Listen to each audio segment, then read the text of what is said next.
Our next story is on the cash-strapped Indian airline Go First, earlier known as Go Air.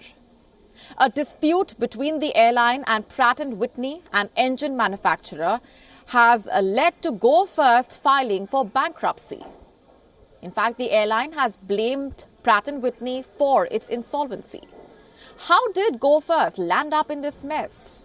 Is Go First paying the price for no fault of its own? What's really going on? Our next story telling you more. Go First airline, known for its ultra-low-cost flights, has delivered a shock to its investors and flyers. The pocket-friendly airline has filed for insolvency. This announcement is not the only thing worrying the public. Go First has also cancelled all of its flights until May 5th. Although passengers have been promised a refund, employees have been left stranded in several parts of the world.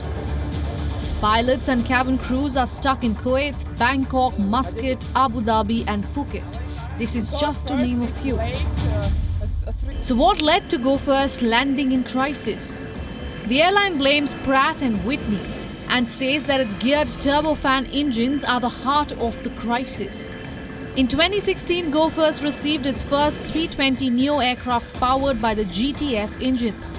This is after the airline had ordered 72 narrow-body jets. But the GTF engines turned out to be defective.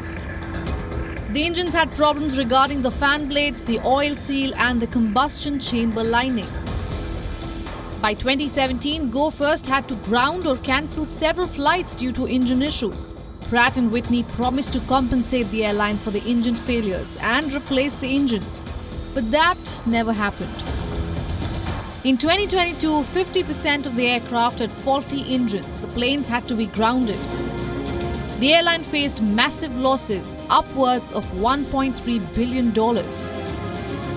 Now the entire fleet has been grounded because the airline does not have the money to operate or the bandwidth to fly to the committed sectors. On top of that, there's mounting debt. The big question is, will Go First be able to fly again? This airline is not the first to temporarily suspend operations. The ones that previously walked down this path never made it back to the runway. Take for instance the case of Paramount, Kingfisher, more recently Jet Airways or TrueJet or Air Carnival. All the companies tried to infuse funds and sell stakes but could never successfully roll back into business. So will Go First also meet the same fate? The company has already received notices from aircraft lessors. Go First might even face termination of its aircraft lease agreements, which means that soon you could have an airline without aircraft.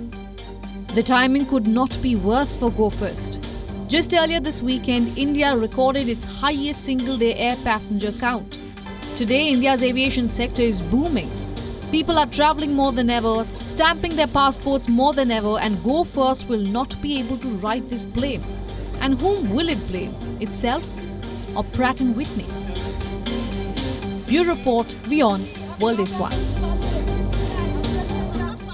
WION now available in your country. Download the app now. Get all the updates on the move.